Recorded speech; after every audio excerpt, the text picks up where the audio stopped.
Okay, here's the Shure PGA 58 dynamic microphone, and I'm going to use it with the kill switch here. So now we're on, off, on, off. See, no pops, no clicks, nothing like that through the PA system.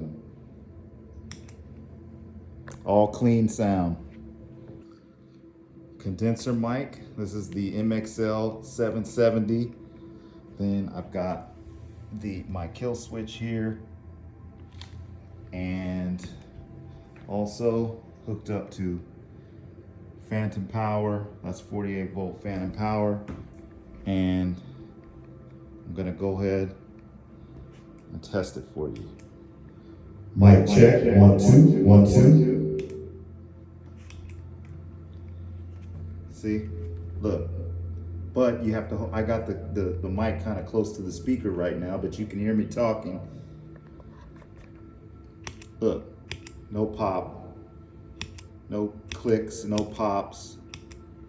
See, no clicks, no pops.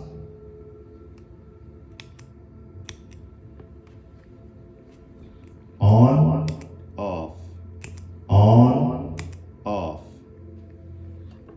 Okay, that's with a 48 volt phantom power mic with the mic kill switch.